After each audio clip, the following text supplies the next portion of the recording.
Bu Lili. Ya Pak Heri. Saya itu sudah kirim draft kerangka dokumen kurikulum setelah naskah akademik dibuat oleh Bapak Ibu semuanya. Itu saya kirimkan draft kerangka kurikulum. Seandainya Bu Lili yang menjelaskan gimana, Bu? Pak Heri memberi Sambil tantangan nih, Pak. latihan buat coaching klinik dan IHT besok. Saya harus mempelajari lebih lanjut lagi, Pak. Maaf. Gitu ya? Ya. Ya, teman-teman sudah ada di kolom chatting untuk di-download kerangka draft dokumen kurikulumnya. Silakan di-download teman-teman kepala sekolah.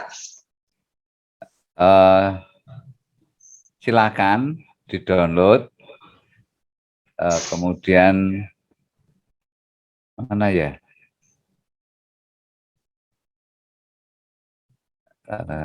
Sebentar Bapak Ibu, perencanaan naskah. Oh, belum saya buka, sebentar.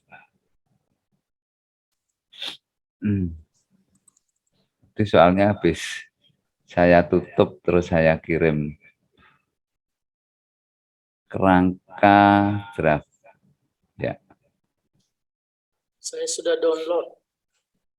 Ya Pak, silakan dilihat. Halaman pertama ini ya Pak ya, Bu. Betul ya, sama ya? Sama. Nah, saya tidak bahas, tetapi bagian ini penting. Semuanya akan merencanakan dan mendesain. Kita nanti akan masuk pada apa sih hubungannya atau perbedaannya antara perencanaan, pengembangan, dan pembelajaran. Perencanaan, pengembangan, dan perencanaan kurikulum, pengembangan kurikulum, dan pembelajaran. Saat ini Bapak Ibu akan merencanakan dan mendesain atau menciptakan sebuah kurikulum unggul yang berbasis budaya dan nilai-nilai spiritualitas. Naskah akademik yang sudah Bapak Ibu buat, cermatilah, nanti cermatilah ya. Cermatilah untuk kemudian klasifikasikan tulisan mana yang itu merupakan naskah akademik. Ini ya, sumber penyusunan kurikulum. Ini adalah naskah akademik yang dulu sering ditampilkan oleh Mas Hendi. Kemudian yang manakah yang masuk di dokumen kurikulum. Ini yang sering dulu pernah saya sampaikan. Langkah-langkahnya langkah 1, 2, 3, 4, 5, 6. Begitu. Nah, oke. Di dalam POP ini kami juga membuat kurikulum untuk POP ini, di mana kami mulai dari riset dan pendekatannya adalah pendekatan di administratif model. Baru kemudian kami membuat naskah akademik, analisis kebutuhan dari peserta, dan juga kaitkan dengan model program lubernya bagaimana, kemudian membuat kurikulum, dan seterusnya. Sedangkan pendekatan yang kami lakukan kepada Bapak Ibu semuanya, kami melakukan grassroots model pendekatannya. Dimulai dari sekolah, mengidentifikasi masalah, kemudian mengembangkan dalam naskah akademik. Baru kemudian menciptakan, mendesain kurikulum unggul. Gitu ya.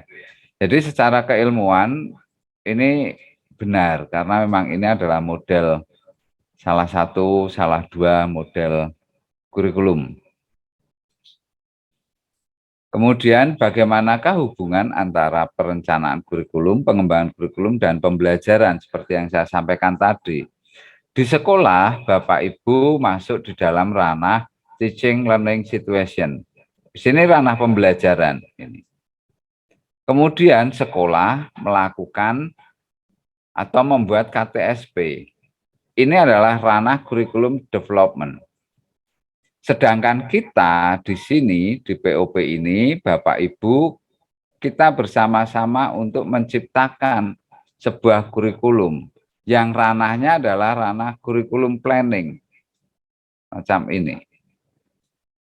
Di bagian sebelah kiri, goal and general objective ini merupakan tujuan umum sekolah dan pendidikan nasional dan tujuan pembelajaran. Kita memikirkan itu semuanya, kemudian baru mendesain kurikulumnya. Nah, satu kesatuan ini merupakan bagian dari kurikulum planning, perencanaan kurikulum. Yang terjadi saat sekarang itu adalah KTSP, yang strukturnya semacam ini, jika digambarkan. Ini dari sekolah penggerak. Sekolah penggerak saja masih KTSP, Bapak Ibu. Sedangkan kita sudah menciptakan. KTSP itu mengembangkan kurikulum. Ini ranahnya. Ini kan, mengembangkan kurikulum operasional berdasarkan kerangka dan struktur kurikulum sesuai karakteristik dan kebutuhan satuan pendidikan. Tapi kalau kita sudah menciptakan atau mendesain kurikulum kita sendiri, itu ya. Kemudian prinsip di dalam pengembangan kurikulum, relevansi, fleksibilitas, efektivitas, efisiensi. Nah, tibalah saatnya kita melakukan atau mencipta sebuah kurikulum unggul. Langkah yang pertama ini. Buatlah landasan kurikulumnya. Di sini ada penjelasan yang biru, ini tulisannya Mas Hendy yang memberi pengantar. Begini, kami pun juga sedang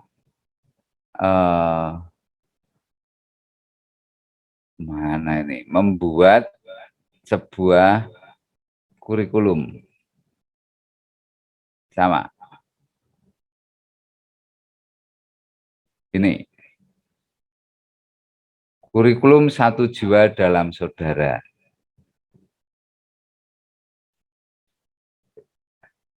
Nanti dokumen yang Bapak Ibu hasilkan silakan formatnya mau seperti apa. Kebetulan kami membuat ini dalam bentuk ya yang beginilah. Tidak formal-formal amat biar enak dibaca begitu. Ini aja sitasi. Di sini sitasi. Ini sitasi. Jadi demikianlah pertanggungjawaban kita di dalam menyusun sebuah naskah, sebuah dokumen di mana di situ ada catatan kaki atau sitasi. Kurikulum sekolah Katolik lebih dulu hadir di bumi Nusantara pada masa sebelum kemerdekaannya. Kalau ini saya hilangkan, saya akan ditanya, benar apa enggak toh? Buktinya mana? Tetapi kalau saya beri sitasi catatan, saya mengambil dari ini, Raffianti. Ini dalam apa? Akan kelihatan di sini, di jurnal. Jurnalnya Jurnal Prodi Ilmu Sejarah. Judulnya Perkembangan, wah ini bahasa bahasa Belanda. Begitu kira-kira. Demikian juga yang ini.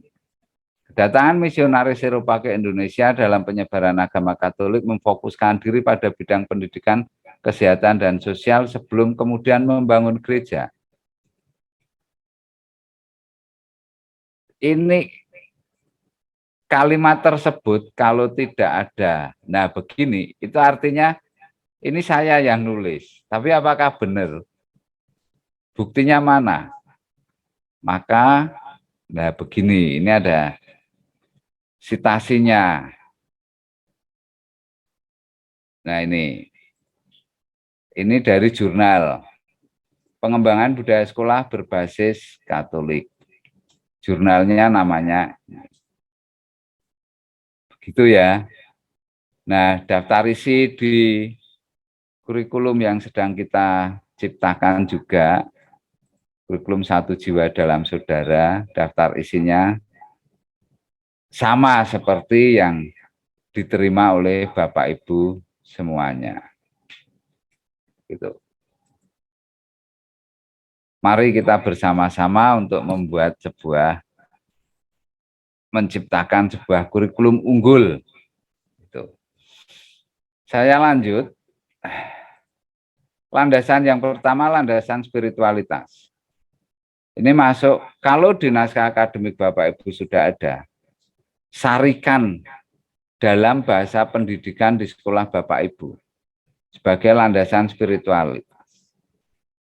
Berisi core value yayasan, keutamaan Santo Santa Pelindung, keutamaan sekolah, dan seterusnya. Kemudian landasan filosofis. Gitu ya, terus. Landasan sosiologis, jelaskan sosiologis itu apa toh? Kemudian bagaimana orang berinteraksi, bagaimana pendidikan, bagaimana budaya, dan sebagainya. Terus sekolahku itu mau aku buat seperti apa?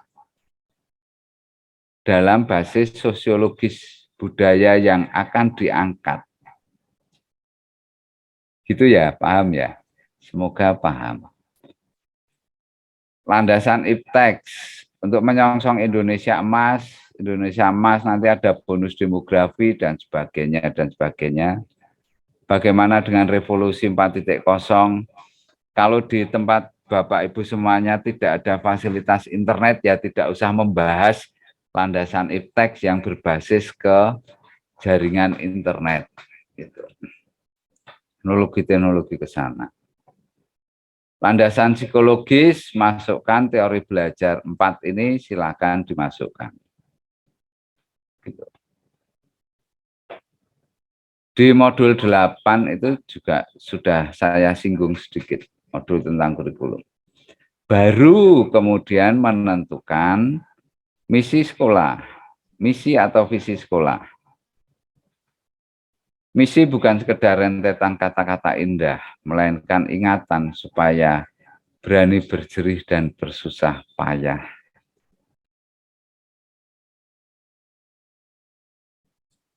Isi dari misi dan atau visi itu berkisar pada kata-kata budaya, nilai-nilai, pendidikan, karakter, profil pelajar, spiritualitas, dan sebagainya.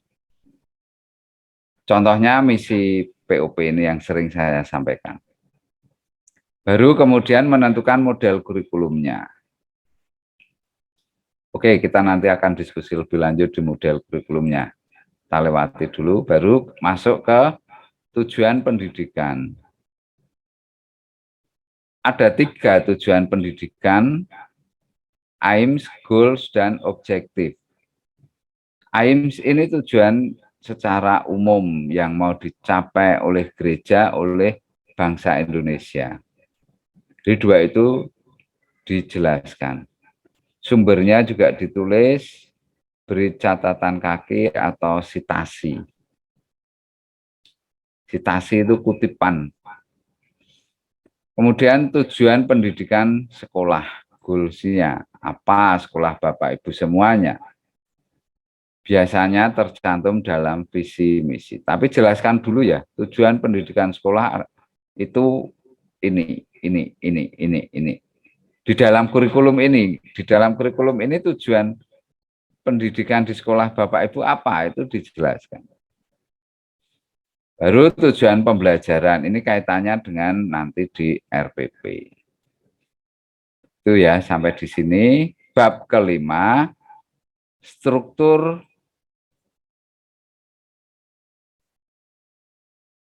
mata pelajaran coret. Ini ada di buku dokumen 1. Di dokumen kurikulum unggul kita rubah menjadi struktur teladan. Begitu ya Bapak Ibu. Kita bukan sedang membuat KTSP dengan format dokumen 1, 2, 3, dan seterusnya. Lupakan dokumen 1, 2, 3. Seperti yang selalu disampaikan oleh Mas Hendy.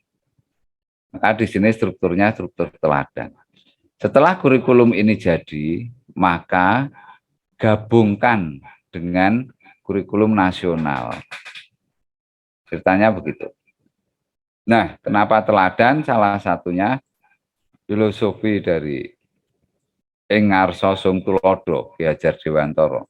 Tulodo ini bahasa Jawa, bahasa Indonesianya teladan. Salah satunya itu. Nah, Bapak Ibu yang tercinta, kenapa kemarin Mas Hendy selalu menegaskan tentang nilai keutamaan praksis moral? Kalau Bapak Ibu masih mempergunakan kata nilai-nilai sekolah, itu silakan diganti. Mungkin Mas Hendy halus ya kalau bicara ya. Tapi silakan diganti menjadi keutamaan. Nilai adalah nilai yang sudah dirumuskan oleh YPK, yayasan. Nilainya itu.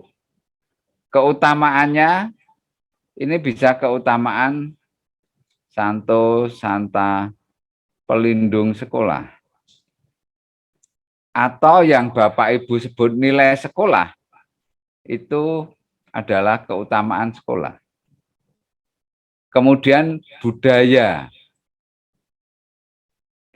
lokal yang mau dikembangkan apa? Filosofinya yang ditampilkan di sini. Tapi boleh juga produknya, musik bambu. Musik bambu yang nilainya Allah adalah kasih bagaimana? Dan profil pelajar Pancasila dan standar kompetensi lulusan. Begitu ya, kenapa Mas Hendy selalu menerangkan lingkaran ini nilainya, keutamaannya macam-macam. Dengan Mas Hendy menjelaskan dari berbagai macam daerah Sumatera Utara, kemudian Makassar, Manado, tuliskan di situ kan. Nah, akhirnya itu mau dibuat seperti ini, Bapak Ibu. Mau dibuat melingkar seperti yang disampaikan Mas Hendy juga tidak apa-apa. Ini hanya salah satu cara saja untuk membuatnya. Setiap kolom sudah kami beri penjelasan di sini. Ini contohnya punya Yayasan Pangudi Luhur. Kami tuliskan di sini. Baru kemudian perumusan kompetensi dasar dan indikator. Gitu ya. Ini akan kelihatan. Tadi sini core value, keutamaan, budaya, profil pelajar Pancasila. Terus keutamaannya pindah di atas. Maaf. Nilainya pindah di atas. Tadi saya memberi contoh nilainya karitas. Keutamaan Santo Rafael, SMP Santo Rafael, apa di sini tuliskan. Diulang kembali yang tadi. Kenapa harus diulang, Bapak? Ya tidak apa-apa, asalkan di sini bisa mencakup. Ini ditambahin lagi kompetensi dasar, indikator bisa cukup ya nggak apa-apa. Panjang gitu nggak apa-apa. Ini hanya untuk cara memudahkan mengisi ini. Yang pembedanya ini kan 3 kolom ini ya. Aspek, kompetensi dasar, indikator atau praksis moral. Begitu yang selalu dijelaskan Mas Hendy itu tujuannya untuk ke sini. Jadi nanti kalau yang masih terminologi nilai, keutamaan, praksis moral atau indikatornya itu simpang siur, mulai sekarang sudah terbangun dengan jelas ya. Kompetensi dasarnya, jika sekolah tersebut kompetensi dasar kelas 7, 8, 9 sama, ya tuliskan satu kolom begini. Tapi kalau misalkan ada kelas 7, 8, 9 berbeda, ya dibuat berbeda. Kelas 7 kompetensi dasarnya apa, kelas 8 apa, kelas 9 apa. Indikatornya bisa banyak. Demikian pula untuk nilai subsidiaritas, keutamaannya apa di sini. Begitu seterusnya Bapak Ibu sampai nilai yang terakhir yang dimiliki YPK. Nah, tiba saatnya ini juga semakin lumayan, tetapi harus dilakukan juga. Mengembangkan buku keteladanan. Semoga core value yayasan ada bukunya. Jika sudah ada bukunya dan belum dalam bahasa pendidikan itu maksudnya ya bahasa yang dipakai dalam proses mendidik anak-anak ini. Tentang dunia pendidikan, dunia pembelajaran. Kalau core value itu kan bahasanya bahasa spiritualitas ya. Kemudian buku Santo Santa Pelindung. Misalkan Santo Aloysius Gonzaga. Aloysius Gonzaga di Tomohon. Itu bagaimana sih? Aloysius Gonzaga di SMP Aloysius Gonzaga itu keutamaan yang mau dikembangkan apa? Itu dibuat bukunya. Terus buku budaya yang mau diangkat, misalkan budaya Mapalus. Budaya Mapalus dalam konteks sekolah kita itu bagaimana? Anak-anak diminta untuk gotong royong, kemudian dalam pelajar profil Pancasila begini, pokoknya dikaitkan dengan konteks pendidikan di sekolah kita buku tersebut. Itu menjadi pedoman guru seluruhnya. Maka pada saat kita mau membangun frame yang sama kepada semua guru, seluruh dokumen ini sampaikan dan diminta untuk mempelajari bersama-sama. Demikian pula guru baru datang, sodorkan dokumen ini dan latihlah guru tersebut untuk memahami. Ini loh sekolahan kita mau seperti ini. Ini kurikulumnya. Buku pegangannya ini. Mau memasukkan nilai keutamaan dalam pembelajaran Bapak Ibu, silakan gunakan buku ini, silakan gunakan kurikulum ini. Lihat indikator di situ, kompetensi dasarnya dilihat. Indikatornya dilihat. Guru mau membuat indikator sendiri tidak apa-apa. Kemudian guru membuat tujuan pembelajarannya. Arahnya ke sana. Gitu. Dan penanamannya secara senyap. Jika ini mau diintegrasikan dengan mata pelajaran yang ada di sekolah. Kalau mau digabung dengan pelajaran kegonsagaan misalkan atau keapaan, Silakan. Boleh-boleh saja. Kemudian baru masuk ke dokumen strategi implementasi. Pada prinsipnya, implementasi di dunia pendidikan, persekolahan, itu intrakurikuler, ekstrakurikuler, kokurikuler, dan non-kurikuler. Intrakurikuler itu apa sih? Jelaskanlah di sini. Di sekolahan Bapak Ibu, pemahaman intrakurikulernya seperti apa? Dan dokumen ini tujuannya untuk panduan,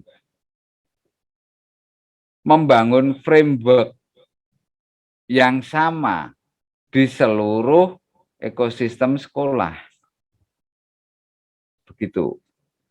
Desain instruksional itu artinya apa, model-modelnya seperti apa, tujuannya apa, dan sebagainya. Desain instruksional ini modul 9. Besok kami berikan juga kepada Bapak Ibu semuanya. Project base itu yang dituntut atau yang sudah ada di dalam struktur kurikulum Merdeka. Setiap mata pelajaran sudah ada berapa persen waktu itu dipergunakan untuk project. Nah, Bapak Ibu bisa jelaskan ini. Jelaskanlah ini di dalam naskah kurikulum Bapak Ibu. Ini semuanya ya. Project itu apa? Kemudian project based learning, project based teaching, project based living, critical thinking. Critical thinking yang kita pakai di sini modelnya TIRE. Tapi misalkan Bapak Ibu mau pakai critical thinking foundation juga nggak apa-apa. Atau mungkin critical thinking lulur. Kalau ini foundation, ada critical thinking lulur atau critical thinking apa eyeshadow atau apa. Computational thinking, jelaskan di sini. Ini juga ada di naskah akademik sekolah. Naskah akademik sekolah penggerak ya. Ada. Kemudian strategi yang berikutnya adalah inovasi rencana pelaksanaan pembelajaran. RPP itu apa? Permendikbud 22 2016 dibahas di situ, surat edaran dibahas, surat edaran Mendikbudristek tentang RPP yang berisi sekian. Terus konsep RPP dari sekolah Bapak Ibu seperti apa?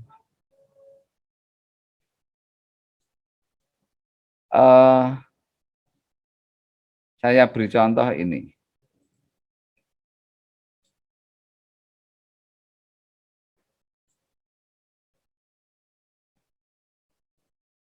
Putih ya?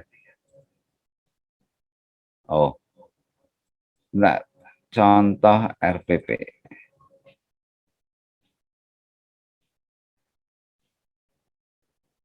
Tadi ini ya, inovasi rencana pelaksanaan pembelajaran.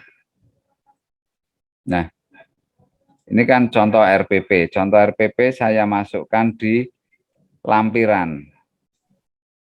Lampiran, betulnya masih ada silabusnya ya. Contoh RPP. Yang pernah saya sampaikan, bisa dibuat RPP dengan model mind map seperti ini. Yang pernah saya sharekan di Google Classroom. RPP semacam ini. RPP yang rigid semuanya dipakai bisa juga. Nah, konsep merdeka ini mengandung sebuah konsekuensi. Kalau kepala sekolah, wakasek, kurikulum, dan seluruhnya menyepakati, RPP-nya bebas. Tetapi bertanggung jawab ya Bapak Ibu, terhadap kesuksesan pembelajaran. Jika RPP tersebut tidak bertanggung jawab terhadap kesuksesan pembelajaran, ya jangan diterima. Gurunya dipanggil, diberitahu. Maka wakakur itu harus memahami desain instruksional, mempelajari RPP, dan seterusnya. Terus lebih paham. Jelaskan juga taksonomi Bloom yang direvisi oleh Anderson, di mana dimensi proses kognitif dan dimensi pengetahuan. Tentunya ini sudah familiar Bapak Ibu semuanya. Yang ingin saya sampaikan contohnya pada POP ini, di dalam project base membuat naskah akademik, membuat dokumen kurikulum, kami memang tujuan yang ada di kurikulum kami itu di proses kognitifnya ya, itu menciptakan sebuah dokumen naskah akademik, menciptakan kurikulum unggul berbasis budaya dan nilai-nilai spiritualitas. Kenapa prosedur dari penulisan tersebut tidak disampaikan oleh Mas Hendy jika Bapak Ibu minta? Ya, karena kita mau masuk ke dimensi pengetahuan yang metakognitif. Silakan Bapak Ibu gali semuanya. Dan ternyata area HOTS yang tertinggi ini sudah kita capai. Bapak Ibu sudah bisa menciptakan naskah akademik, nanti menciptakan sebuah kurikulum unggul. Ranahnya sudah sampai ke sana. Kemudian strategi implementasi berikutnya dengan ekstrakurikuler. Jelaskanlah ekstrakurikuler. Kokurikuler dan non-kurikuler sama. Begitu kira-kira Bapak Ibu. Dan isi dari ekstrakurikuler, isi dari kokurikuler masukkan di dalam suplemen tersendiri. Suplemen itu tambahan tersendiri yang isinya jenis-jenis ekstrakurikuler, jenis-jenis kokurikuler, jenis-jenis non-kurikuler. Itu ya. Di kokurikuler juga sama. Kemudian di non-kurikuler juga sama. Jadi kalau tadi ada yang menuliskan doa Angelus, itu bukan masuk di naskah akademik, tapi masuknya di dokumen kurikulum pada bagian ini suplemen, strategi implementasi kurikulum tersebut. Lihat sampah ambil ada yang begini ya. Kunjungan retret guru, rekoleksi, studi banding anak-anak begini, anak-anak begitu, masuk di sini. Kemudian tutup dengan daftar pustaka. Nah, saya ingin membantu Bapak Ibu semuanya untuk membuat citasi itu gimana toh Pak? Karena tadi saya melihat banyak ya dalam FGD di dalam membuat dokumen ini tadi Pak Wita atau Pak siapa ya tadi yang belum ada nomor halamannya. Itu nanti saya akan tunjukkan bagaimana membuat daftar isi secara otomatis. Ini citasi seperti yang saya tunjukkan tadi. Menunya di reference, kemudian manage source. Ini jika untuk membuat pakai new. Gitu ya. Terus kalau sudah membuat, kita mau memasukkan citasinya insert ini. Saya masukkan misalkan Mardapi Jemari. Saya masukkan Mardapi. Atau saya contohkan begini. Ini saya buat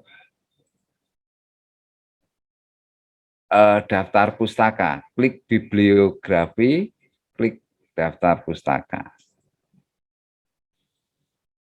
Masuk ya, daftar pustakanya semuanya macam ini. Tinggal nanti ya ini diatur bagaimana. Terus untuk membuat daftar isi, ini belum ada, sudah ada daftar isinya. Saya hapus ya daftar isi ini. Hapus, sudah. Ini kan. Nah, saya akan membuat daftar isi di sini. Tetapi sebelumnya,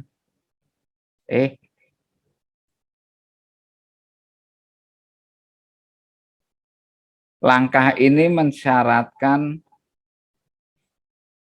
mempergunakan style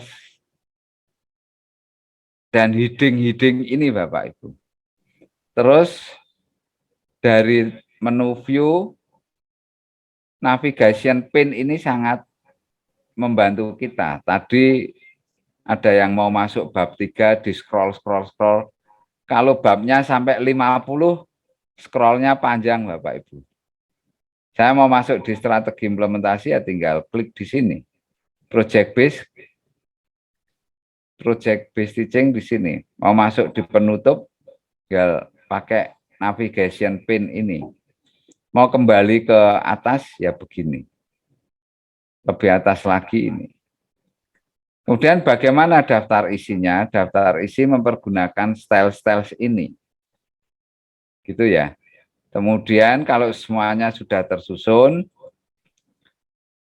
pergunakan reference, table of contents, masukkan, klik, mana daftar isi. Nah ini daftar isinya sudah masuk. Tulisan kontennya hilangkan.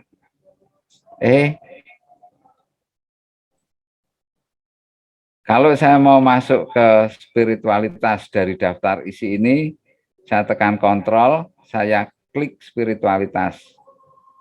Masuk spiritualitas.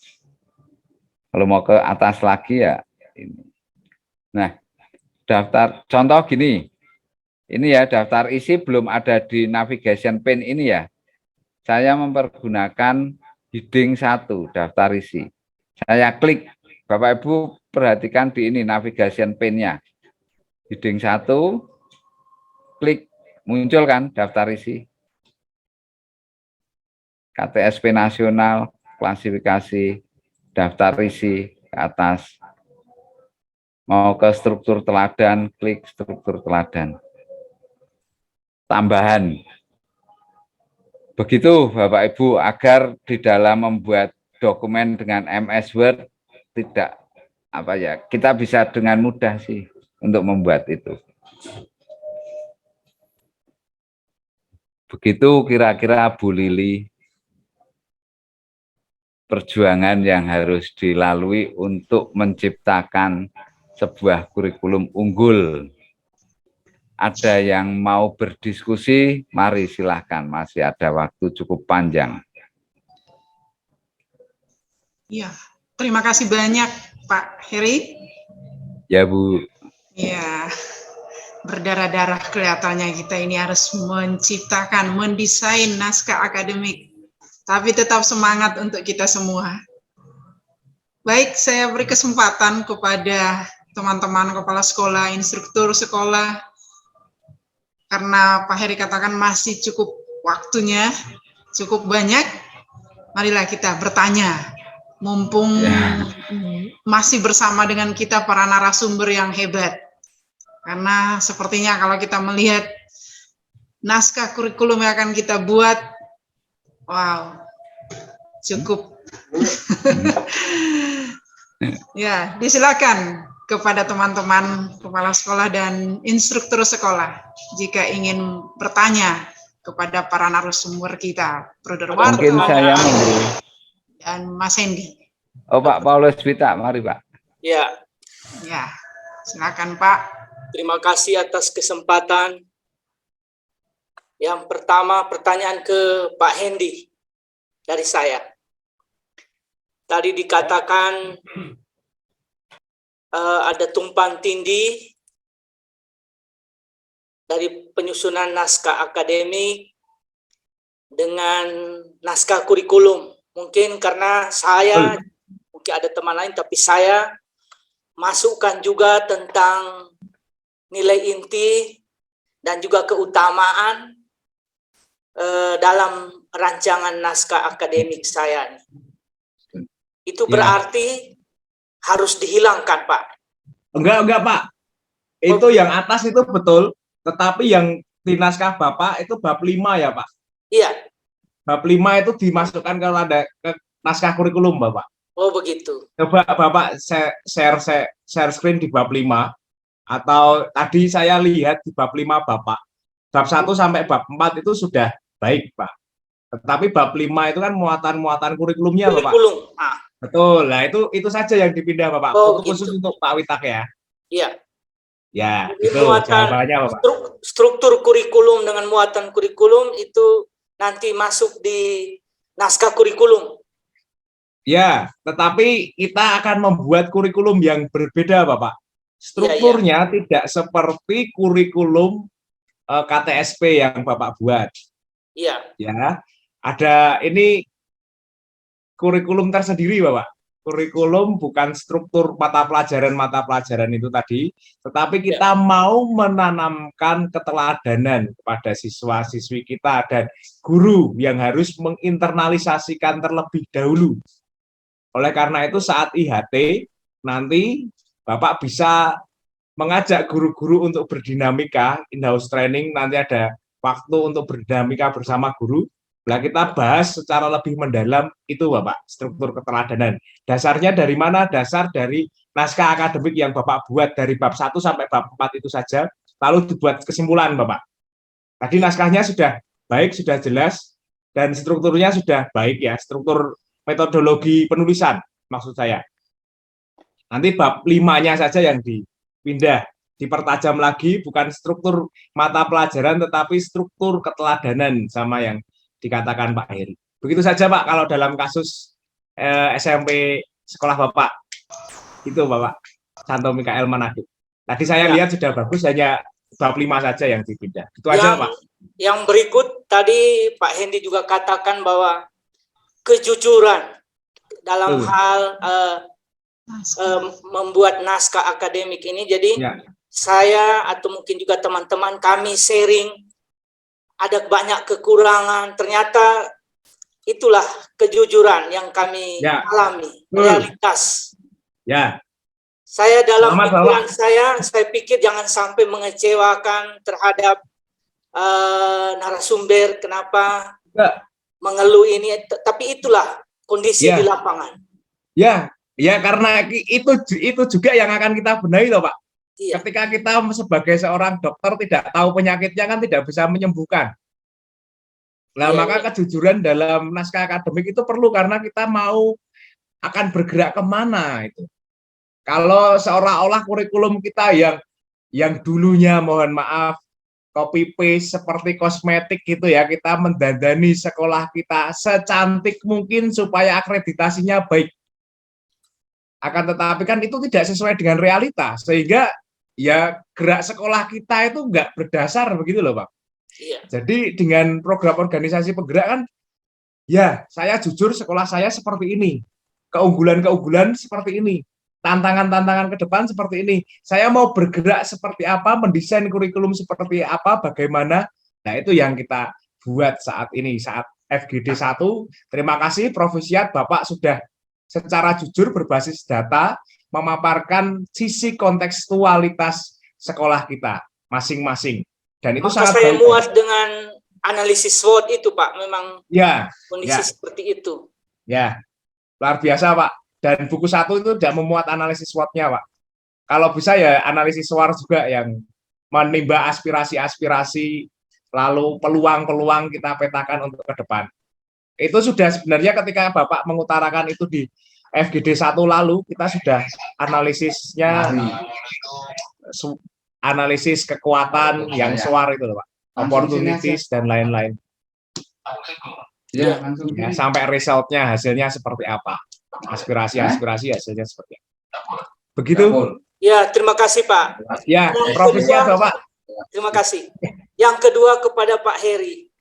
Ya,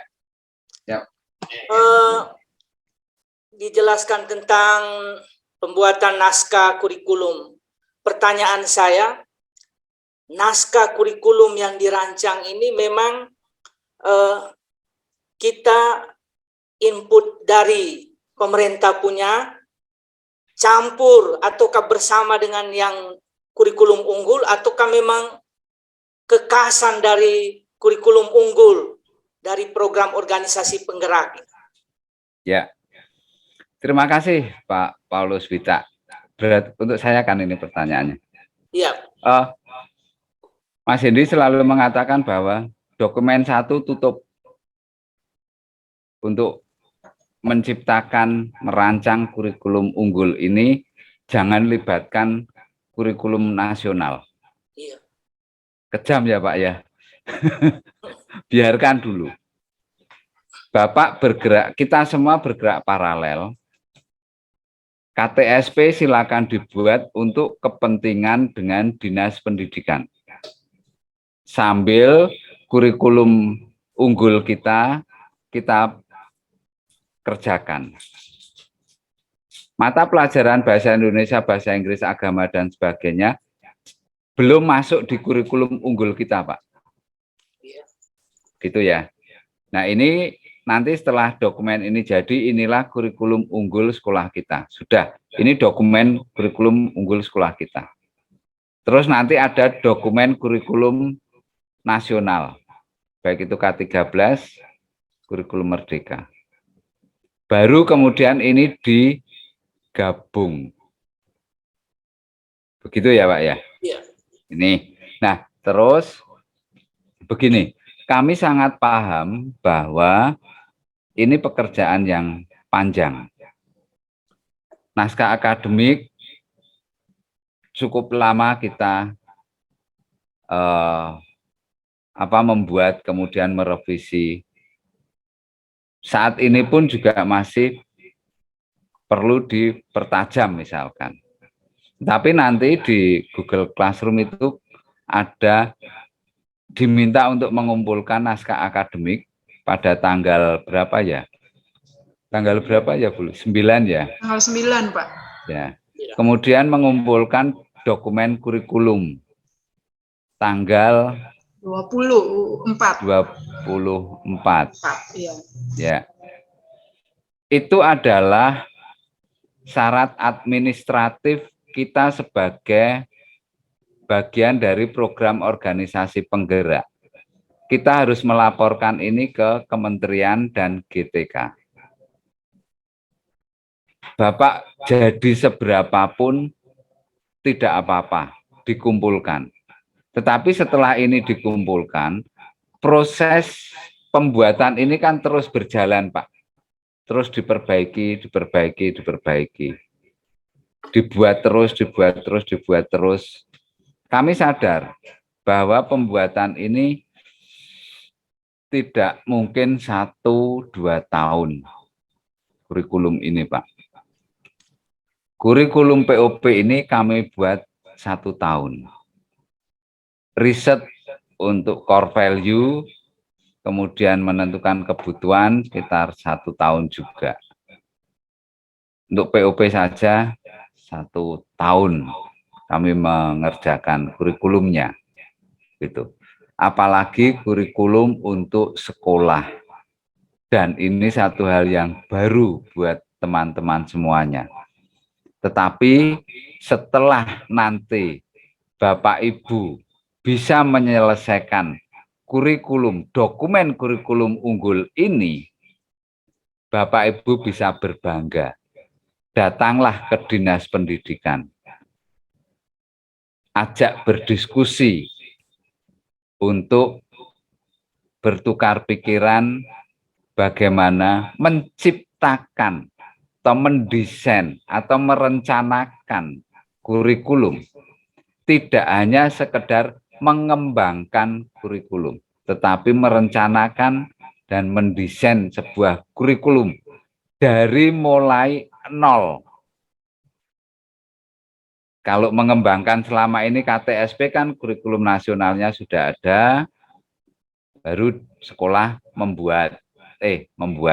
mengcopy, kemudian drag and drop dan sebagainya. Kira-kira begitu, Pak. Perjalanan kita cukup panjang dan saya merasa senang sekali, merasa bahagia. Kami merasa bahagia dengan perjuangan Bapak Ibu semuanya. Itu yang menyemangati kami.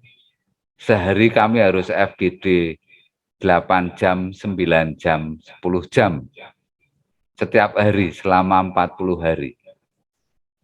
Dengan teman-teman yang berbeda-beda karena luar biasa hasil dari yang dilakukan oleh teman-teman. Itu kami sangat excited. Wah, ini nanti muncul apa lagi ya yang di Manado.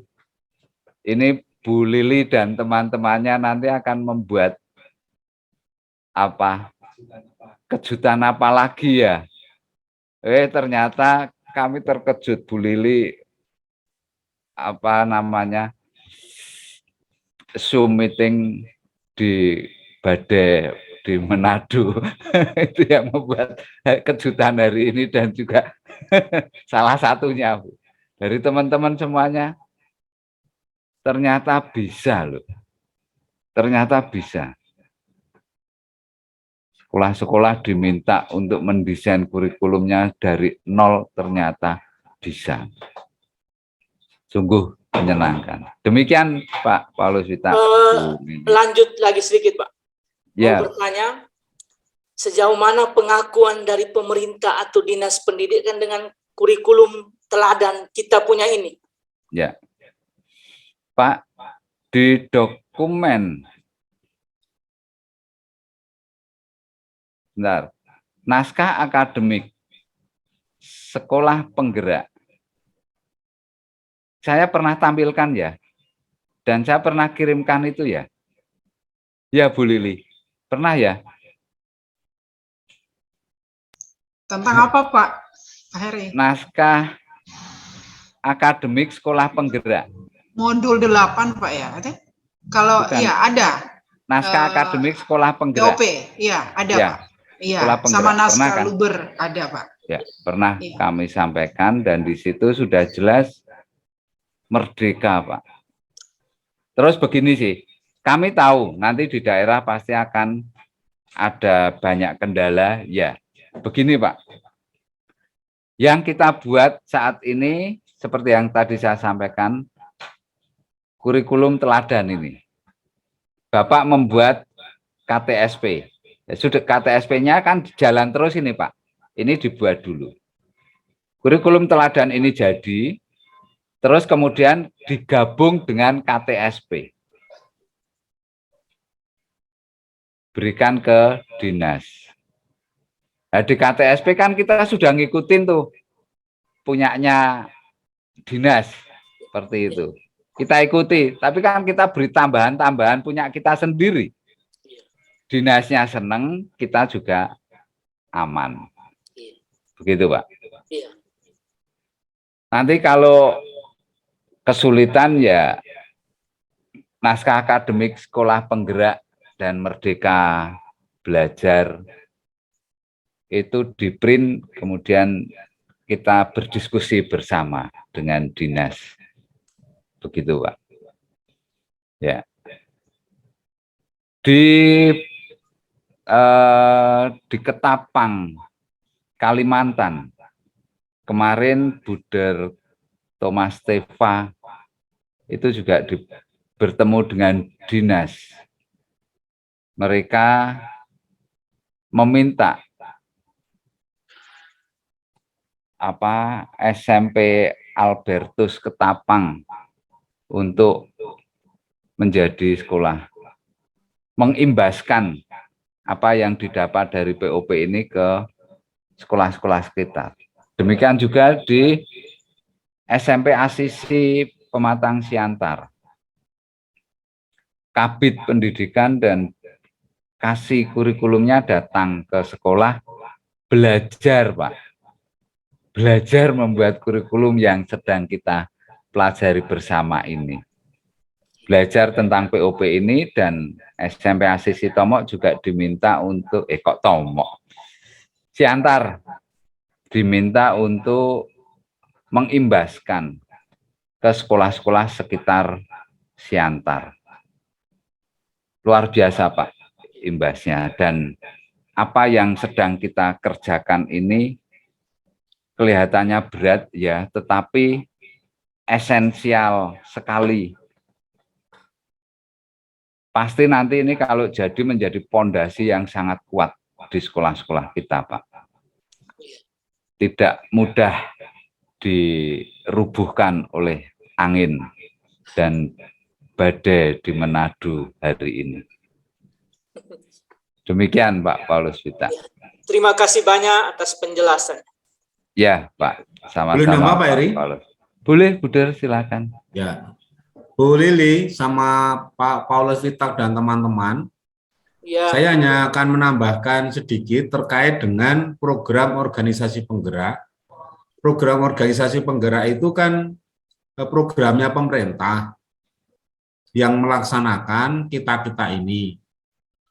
Inti dari program organisasi penggerak itu adalah mendesiminasikan, menularkan praktek baik organisasi atau ormas dalam peningkatan mutu pendidik dan tenaga kependidikan.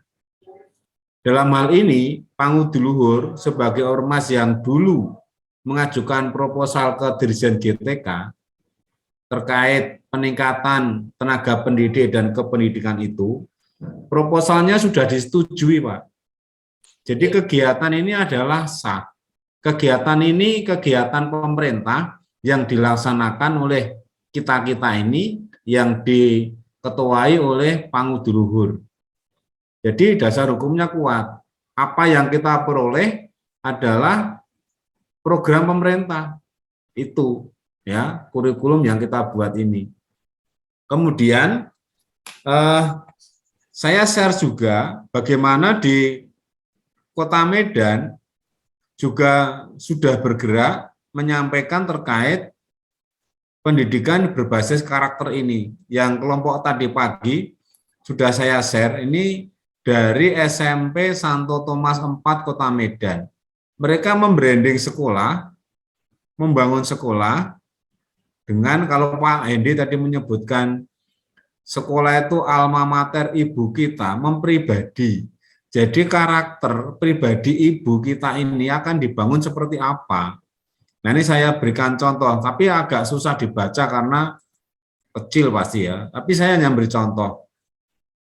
Ini SMP Santo Thomas 4 Medan. Nah ini karakter guru SMP.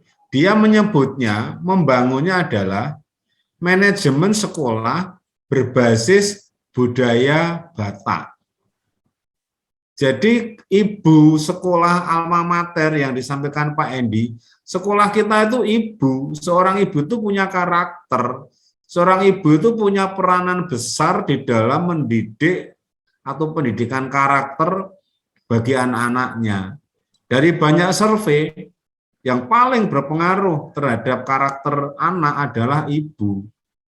Nah, kalau kita pinjam kalimat Pak Endi yang mengatakan bahwa sekolah itu ibu harus punya kepribadian yang baik, punya karakter yang baik, agar anak-anak yang sekolah di situ juga menjadi anak-anak yang baik. Nah ini SMP Santo Thomas Medan sudah dengan tegas, dia menyebutkan manajemen sekolah berbasis budaya Batak. Pak Paulus Wita dan teman-teman juga bisa. Manajemen sekolah berbasis budaya Manado. Keunggulannya di situ. Tapi sekali lagi, tidak hanya sebatas kalimat indah yang kita rumuskan di dalam naskah akademik.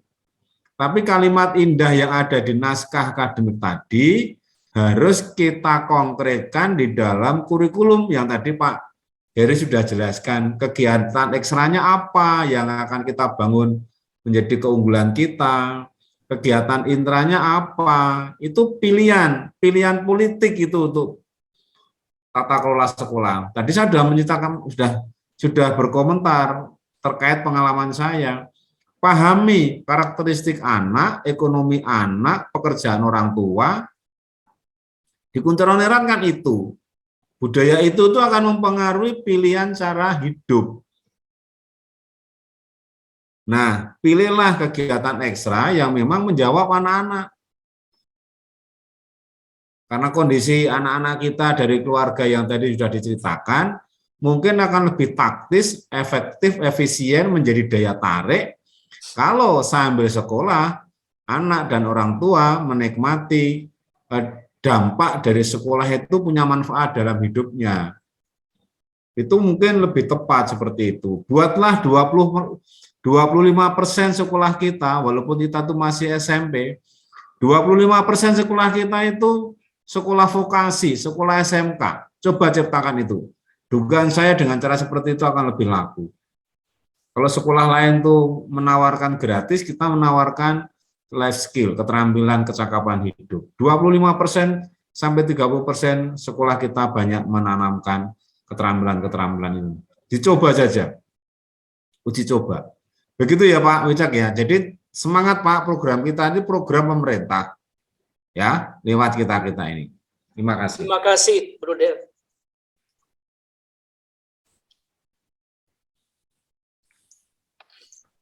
Ya, terima kasih Pak Witak atas pertanyaan-pertanyaannya kepada para narasumber. Mungkin dari Bapak Ibu Kepala Sekolah dan instruktur sekolah masih ada yang ingin bertanya. Kita masih ada 1-2 menit. Bu Ayu mungkin dari SMP Rosa Delima, Tondano. Terima kasih atas kesempatan yang diberikan. Yang saya hormati para narasumber, Ibu Lili sebagai moderator, banyak hal yang saya dapatkan dalam materi hari ini. Ada pandangan ke depan sebagai kurikulum, sebagai warga sekolah, apa yang harus kita lakukan dari penyusunan draft naskah akademik ini untuk membuat kurikulum. Yang ingin saya tanyakan dalam nilai inti dari sekolah yang diambil dan membedakan bagaimana dengan keutamaan. Selanjutnya, apakah nilai inti yang diambil dari sekolah kita itu diterapkan menyeluruh? Dalam arti untuk semua mata pelajaran sama nilai intinya. Hanya itu, terima kasih. Ya, terima kasih Ibu. Saya jawab ya Bu tentang nilai, keutamaan, dan nanti indikator yakni praksis moral itu. Nilai inti ketika kita bicara nilai inti kita dalam sederhananya yang dijelaskan Bu Martin Handoko kepada kami, salah satunya adalah tataran yang ideal. Tataran yang ideal di mana dalam bahasa pendidikan kita dibahasakan dengan atmosfer sekolah. Ya, dalam bahasa pendidikan kita bicara soal iklim sekolah, atmosfer sekolah, ya. Yang itu menjadi nafas dari sekolah-sekolah. Karena menjadi atmosfer, ya, karena menjadi atmosfer itu pastinya tidak tersentuh kan Ibu. Bagaimana kita mengajarkan misalnya dalam pangudi luhur misalnya ada nilai-nilai inti profesionalitas dan totalitas karya seperti itu. Kita diajarkan kepada siswa misalnya. Nanti bagaimana jadinya kalau yang atmosfer itu diajarkan menjadi mata pelajaran? Jawabannya misalnya ada soal dan mata pelajaran. Di manakah konstitusi Buder FIC yang bicara soal profesionalitas dan totalitas karya anak-anak, kan nggak seperti itu, Ibu. Akan tetapi kita mau membangun yang akan membedakan Yayasan Makassar, Yayasan Manado, Keuskupan Manado, lalu Yayasan Makassar, Yayasan Santo Paulus Makassar, Yayasan Don Bosco Medan, lalu Yayasan Setia, Yayasan Seri Amal, Yayasan Pangut Diluhur, adalah nilai-nilai ini yang menjadi atmosfer sekolah. Untuk sampai ke nilai, kalau untuk sampai ke nilai, pastinya ada keutamaan-keutamaan atau laku, atau kehendak niat baik. Ya, kehendak niat baik itu pasti ada dalam satu budaya sekolah Ibu, Bapak Ibu. Budaya sekolah dapatnya dari mana? Kisah-kisah perjuangan. Atau yang kemarin ada ketika FGD bersama Yayasan Pangut Diluhur, itu ada visi dan misi sekolah di tiap-tiap tahun. Itu dipitili, ditelaah lagi. Lalu keutamaan-keutamaan pelindung sekolah, Santo Santa pelindung. Lalu profil pelajar Pancasila itu yang secara nyata kita ajarkan kalau dalam bahasa pendidikan ya. Tapi dalam bahasa kita, bahasa POP itu bahasa yang kita teladankan. Itu keutamaan-keutamaan. Lalu bagaimana hal itu secara lebih detail kita lakukan itu melalui indikator-indikator atau praksis moral.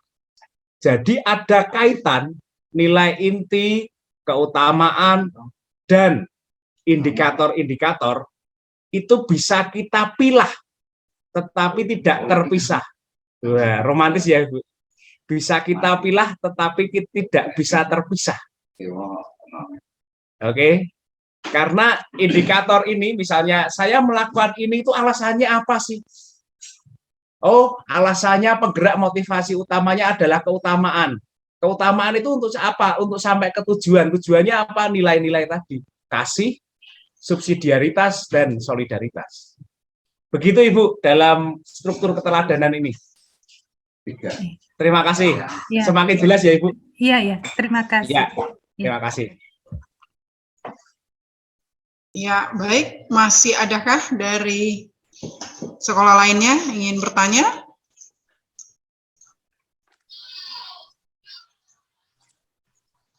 Pak Anso? Halo Pak Anso, adakah pertanyaan dari Bapak atau sudah sangat jelas? Pak Anso tadi juga keren loh naskah akademiknya Ibu. Bagus. Tinggal kita pilih aja Pak Anso yang terakhir bagian kolom-kolom itu sama seperti Pak Witak tadi ya Pak. Ya. Tadi udah bagus, istimewa. Tadi saya mengikuti tempat Bapak Anso, luar biasa. Ya, gimana Pak Anso? Luar biasa naskah akademiknya, tinggal dipilah bagian terakhirnya ke naskah kurikulum nanti.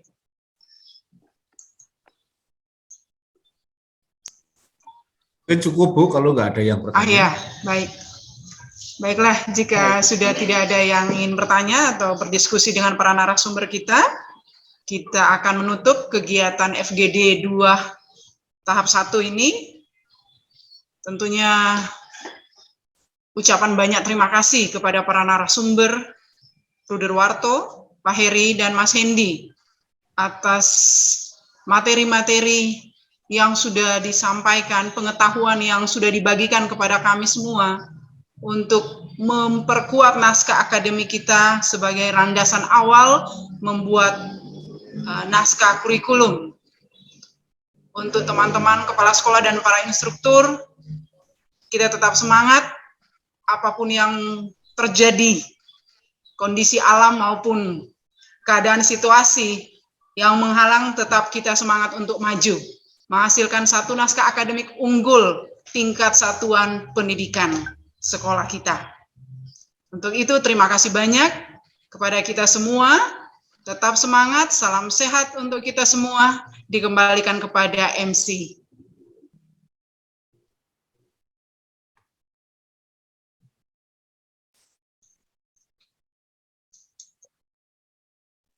Mari Pak Dhani, silahkan, sudah tampak tadi. Kok hilang? Ya, hilang lagi. Ngumpet ya Pak Dhani. Tadi udah kelihatan kok terpental. Baik, terima kasih Bu Lili. Sepertinya Pak Iwang sudah keluar dari ruang meeting. Mohon maaf, kami lagi acak-acakan di sini, acak-acakan di ruang FOH. Oh, itu lagi rame, lagi menyanyi. Begitu, ya. ada 2 personel di belakang. Tadi ceritanya gitaran begitu. Bu. Terima kasih Bu Lili yang sudah memandu FGD pada siang sampai petang hari ini. Terima kasih pula para narasumber, Bu Darwarto, Pak Hendi, Pak Heri, dan para peserta semua, para kepala sekolah dan instruktur luar biasa berbagi sore ini. Dan kita akan akhiri dengan doa. Mohon dengan hormat kepada Pak Paulus Wirta untuk berkenan memimpin doa. Mari Pak. Bisa dengar suara saya? Bisa Pak. Bisa, Pak. Sangat. Bisa, Pak. Mari kita mengakhiri kegiatan kita dengan doa. Dalam nama Bapa dan Putra dan Roh Kudus. Amin. Amin. Tuhan Allah, Bapa yang Maha Baik, syukur dan pujian kami persembahkan kehadirat-Mu yang kudus. Karena atas bimbingan dan penyertaan-Mu, kami bisa mengikuti kegiatan FGD dari siang hingga sore bahkan malam hari ini. Semoga materi yang telah kami dapat kami pahami dan kami bisa implementasikan dalam melakukan kegiatan-kegiatan di organisasi penggerak ini. Berkatilah para narasumber, moderator, MC, dan panitia, serta kami, para kepala sekolah dan juga instruktur yang sudah mengambil bagian dalam kegiatan ini. Kiranya Engkau senantiasa memberkati kegiatan dan aktivitas kami selanjutnya, memberikan kami kesehatan yang baik, hingga kami boleh melanjutkan aktivitas kami sehari-hari dengan tidak kurang suatu apapun. Doa dan permohonan kami ini kami panjatkan kehadirat-Mu dengan perantaraan Kristus Tuhan dan Juru Selamat kami. Amin. Amin. Dalam nama Bapa dan Putra dan Roh Kudus. Amin. Terima kasih Bu Wita, terima kasih Bruder, Ibu dan Bapak. Sebagai penutup, kami persembahkan lagu untuk rekan-rekan dari Kota Manado. Oke, siap. Katokaan ceritanya, begitu. Terima kasih, sampai jumpa. Lagu Manado. Teman berikutnya. Nah, lagunya segera. Lagunya mau nyanyi sendiri itu, dan Iya, gimana? makanya.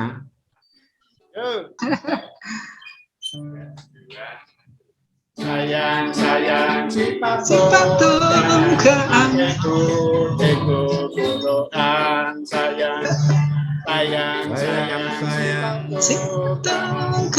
mati tigo gorokan sayang.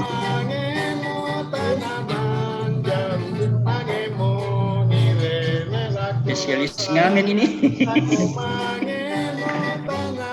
Itu yang Pak Ranto dan Pak Hendri maju dong, suaranya nggak kedengeran gitarnya. Rasa ada di Manado. Ini yang nyanyi paling depan ini orang Dayak nih, Kalimantan Barat pedalaman ini. Oh iya.